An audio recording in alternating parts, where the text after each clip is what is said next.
Police ने एक आदमी को गिरफ्तार कर लिया और 2 दिन के लिए न्यायिक हिरासत में रखा उसको।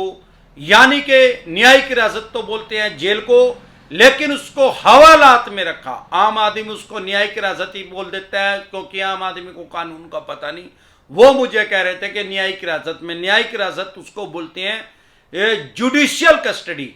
भाई जो जज साहब आदेश दे तो वो सीधा जेल में रखते हैं। पुलिस जब किसी आदमी को अरेस्ट करती है तो उसको हवालात में रखती है, थाने में रखती है, डायरेक्ट जेल में नहीं भेज सकती। सारे देश में किसी भी पुलिस वाले के पास, चाहे वो कितना मर्जी छोटा है, जितना मर्जी बड़ा अधिकारी है, उसके पास किसी आदमी को अरेस्ट करने के तो राइट्स हैं। अगर उसने कोई ऐसा अपराध किया है जो समाज के लिए घातक है या कोई नॉन बेलेबल ऑफेंस वाला अपराध किया है तो उसको अरेस्ट कर सकती है, लेकिन उसको डायरेक्ट जेल में नहीं भेज सकते। सबसे बड़ी पोस्ट हमारे देश में पुलिस वालों की है जो डीजीपी की होती है हर स्टेट में। डीजीपी साहब के पास भी, किसी भी स्टेट के डीजीपी साहब के पास ऐसे कोई राइट्स, कोई अधिकार नहीं है कि डायरेक्ट किसी आदमी को अरेस्ट करके और जेल में भेज दे। जेल में भेजने के अधिकार हमारे देश में सिर्फ और सिर्फ जज साहब के पास हैं, और जेल से निकालने के राइट्स भी जज साहब के पास ही हैं। जेल में पुलिस भी अलग ही होती है, उसको जेल पुलिस बोलते हैं, उसका बाहर वाली पुलिस से कोई मतलब नहीं है। जेलर जो होता है, जेल के अंदर जो भी कैदी होते हैं, वो जेलर जो है अपनी मर्जी से मुझसे को भी बाहर नहीं निकाल सकता, चूहे को भी बाहर नहीं निकाल सकता वहां से, जेल में से। आदमी को तो छोड़ दो, भले ही जेलर साहब का बाप भी अगर अंदर बंद है तो वो अपनी मर्जी से उसको बाहर नहीं निकाल सकता। जज साहब के जब आदेश होंगे, ऑर्डर होंगे, बेल हो जाएगी, जमानत हो जाएगी या फरलो मिलेगी उसको, तब वो उसको बाहर निकाल सकता है, और जज साहब के आदेश के ऊपर ही अंदर बंद कर सकता है। तो इसका मतलब क्या हुआ कि ये जो राइट्स हैं, अधिकार हैं, ये जज साहब के पास है, पुलिस के पास नहीं है। और वैसे भी हमारे देश का कानून ये कहता है कि कोई भी आदमी को जब अरेस्ट किया है उसके 24 घंटे के अंदर अंदर उसको कोर्ट में पेश करना पड़ेगा।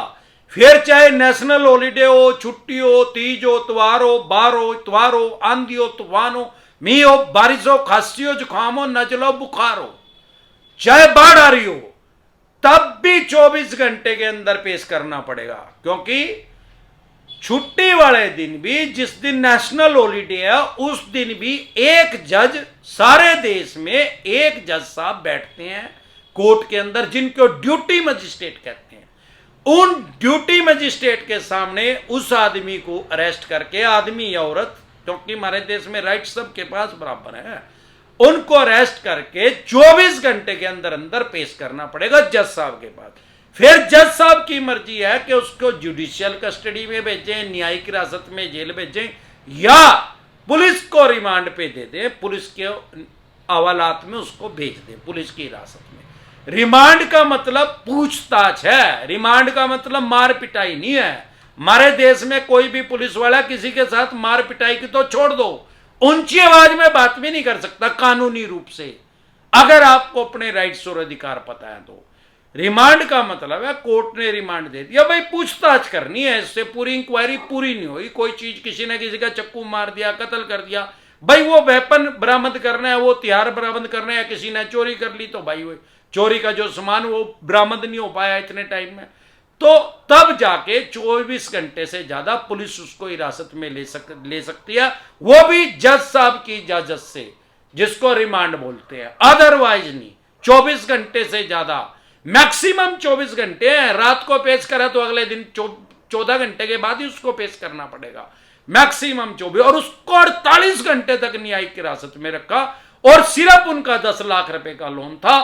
पोटैटो का बिजनेस करते हैं, आलू का वो बिजनेस करते हैं, पंजाब के रहने वाले हैं। अब जो 48 घंटे के बाद जब उनको छोड़ा तो कच्ची जमानत लेके छोड़ा, 2 जमानती भी बुलाए, उनसे लिखवा लिया भाई इसको पेश करेंगे। क्यों? उसको कोर्ट में तो पेश कर ही नहीं सकते थे, वो तो गैर कानूनी तरीके से उसको हिरासत में रखा। और उसके यार प्यारे रिश्तेदारों से पैसे इकट्ठे करवा के 3 लाख रुपए लिए गए 7 लाख में से, और बाकी के 7 लाख रुपए के लिए भी उसको 3 महीने का टाइम दिया गया। भाई 2 बार तो 2.5 लाख रुपए आप दोगे और 1 बार 2 लाख रुपए दोगे। यह कौन सी स्कीम है भाई? अब वो हमारे साथ उनके, जब वो अंदर थे तब हमारे साथ उनके जीजा जी हमारे साथ जुड़े। अब मैंने उनको बताया, तब वो वहां जाके आए थाने में। अब क्योंकि वो उसको छोड़ चुके थे, लेट वो हमारे पास आए, मैंने कहा भाई इसकी एसपी साहब के पास कंप्लेंट करते। अब इनको पुलिस वालों को नानी याद आ जाएगी गैर कानूनी तरीके से हिरासत में रखने की। अब वो गैर कानूनी तरीके से हिरासत में उसको रखा, अब वो पुलिस वाले कानूनी तरीके से हिरासत में जाएंगे, न्यायिक हिरासत में जेल होएगी। वो जो वर्दी है ना, चौड़े हो रहे थे वीडियो जगह, वर्दी खुंटी पे टंग जाएगी, वो ड्रेस कांच लिगड़ जाएगी इनकी, ना पता लग जाएगा पद का दुरुपयोग करने का। भाई आपको अपने राइट्स और अधिकार पता है तो ये कुछ नहीं कर सकते।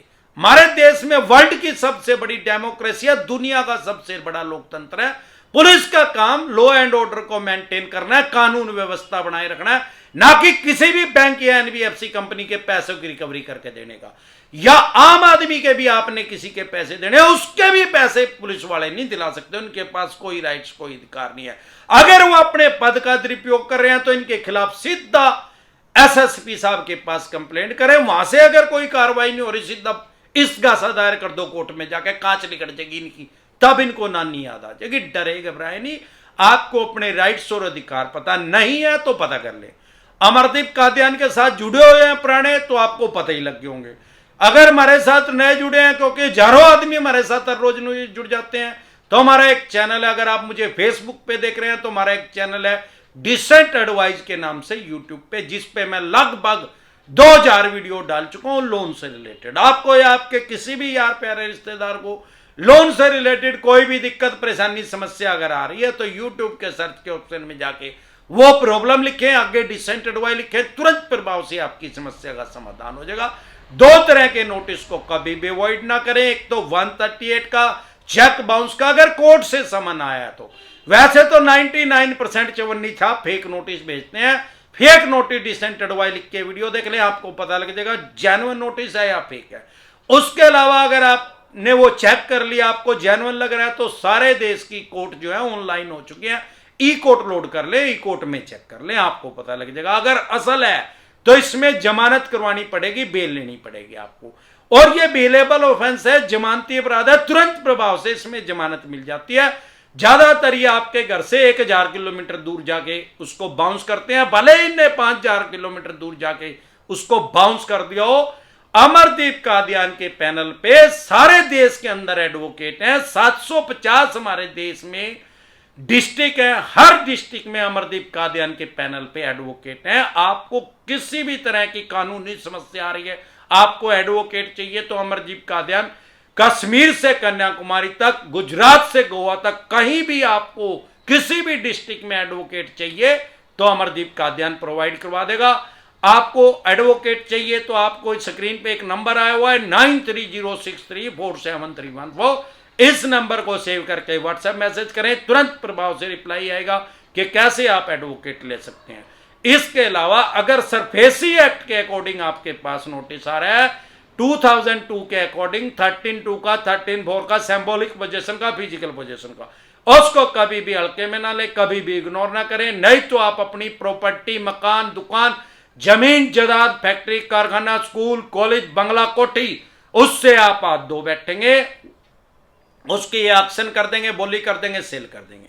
अगर आपको अपने राइट्स और अधिकार नहीं पता, अगर आपको अपने राइट्स पता है, आपका केसीसी का लोन है, खेती किसानी से संबंधित कोई लोन है, तो आपके ऊपर सरफेसी एक्ट लागू नहीं होता, इंप्लीमेंट नहीं होता। अगर आपका 20% से कम पैसे रह गए इनके देने के, तो भी आपके ऊपर सरफेसी एक्ट लागू नहीं होता। 50% से ज्यादा पैसे आपके जा चुके हैं तो आप इनके खिलाफ डीआरटी में जा सकते हैं, ये भी कोर्ट का नाम है। आपको डीआरटी के लिए एडवोकेट चाहिए तो अमरदीप कादियान प्रोवाइड करवा देगा। अगर गैर कानूनी तरीके से 1 महीने में 8-8, 10-10 बार ईसीएस या नैच लगा रहे हैं आपके अकाउंट में, तो आप इनके खिलाफ कंज्यूमर कोर्ट में जा सकते हैं। इसके अलावा अगर आपकी प्रॉपर्टी को स्क्रैप के रेट में, कबाड़ी के रेट में बेचने की कोशिश कर रहे हैं, फॉर एग्जाम्पल 3 करोड़ रुपए उसकी वैल्यू है, 1 करोड़ में उसको सेल करने की कोशिश कर रहे हैं क्योंकि इनको लेने 1 करोड़ रुपए हैं, तो आप इनके पास एक नोटिस इशू करें, एक नोटिस भेजें, भाई मेरी प्रॉपर्टी कीमत 3 करोड़ है, अगर आपके वैल्यूअर ने 1 करोड़ रुपए लगाई है तो आप 1 करोड़ में और मेरे नियर बाय, दाएं बाएं, अड़ोस पड़ोस में इसी स्क्वायर मीटर की, इतने ही स्क्वायर फुट की जिस लोकेशन पे मेरी फैक्ट्री, मकान, दुकान, जमीन जायदाद है, जो भी जिसके में ऊपर मैंने लोन लिया है या मेरा फ्लैट है, जिस लोकेशन पे है, जिस सोसाइटी में है, जितने स्क्वायर फुट का है, जितने बीएचके का, इतने ही बीएचके का 2 आदमियों के स्टाम्प पेपर पे लेके आओ, लिखवा के एफिडेविट लेके आओ कि वो 1 करोड़ में अपना मकान सेल करने के लिए तैयार है। फिर तो मैं भी मानूंगा कि मेरी प्रॉपर्टी की 1 करोड़ रुपए वैल्यू है। ना 9 मन तेल होने का, ना राजा नाचेगी, ऐसी कंडीशन है। इन भिखारियों को कोई नहीं देगा लिख के कि मैं 1 करोड़ रुपए में, क्योंकि ये पहले ही कबाड़ी के रेट में बेचने के लिए कोशिश कर रहे हैं। तो इस तरीके से भी आप अपनी प्रॉपर्टी को ऑक्शन होने से बचा सकते हैं। इसके अलावा भी कानूनी प्रक्रिया से आप अपनी प्रॉपर्टी को बचा सकते हैं। जैसे ही ये नोटिस आए तुरंत प्रभाव से लीगल एडवाइस ले, क्योंकि प्रिवेंशन बेटर देन क्योर, इलाज से हमेशा परहेज बेहतर है। इसके अलावा अगर आप हमारे साथ टेलीफोनिकली जुड़ना चाहते हैं या पर्सनल मीटिंग करना चाहते हैं, फिर आपका लोन 2 करोड़ का है, 5 का है, 25 का, 50 करोड़ का, डज नॉट मैटर। इट आपके पास सरफेसी एक्ट 2002 के अकॉर्डिंग नोटिस आ रहा है, 13(2) का, 13(4) का सिंबॉलिक पोजीशन, फिजिकल पोजीशन, या डीएम साहब का, या आपके पास सरफेसी एक्ट के अकॉर्डिंग ही नोटिस आ रहा है, या 138 नेगोशिएबल इंस्ट्रूमेंट एक्ट 1881 का आ रहा है, या पेमेंट एंड सेटलमेंट एक्ट 2007 का आ रहा है, या रिकॉल नोटिस आ रहा है, अन्य किसी भी तरह का कोई भी नोटिस आ रहा है, तो लोन से रिलेटेड जो भी डॉक्यूमेंट्स आपके पास है वो सभी लेके आप मेरे से पर्सनल मीटिंग कर सकते हैं, पर्सनल एडवाइस ले सकते हैं, टेलीफोनिकली भी एडवाइस ले सकते हैं। हमारे साथ जुड़ने का क्या प्रोसेस है, आपकी स्क्रीन पे कमेंट बॉक्स के अंदर एक नंबर आया हुआ है 9306347314। इस नंबर को सेव करके व्हाट्सएप मैसेज करें। अगर आप हमारे साथ टेलीफोनिकली जुड़ना चाहते हैं, पर्सनल मीटिंग करना चाहते हैं, आप कोई एडवोकेट लेना चाहते हैं, आपको कोई कानूनी समस्या आ रही है, सारे देश के किसी भी कोने में आपको एडवोकेट चाहिए, तो आप इस नंबर को सेव करके व्हाट्सएप मैसेज करें। तुरंत प्रभाव से रिप्लाई आएगा कि कैसे आप हमारे साथ पर्सनल मीटिंग कर सकते हैं, टेलीफोनिकली जुड़ सकते हैं, या एडवोकेट आप ले सकते हैं। ईश्वर और ससुराल वालों को हमेशा याद रखें। एक बार जोर से मिलकर नारा लगाएंगे, जय ससुराल वालों की।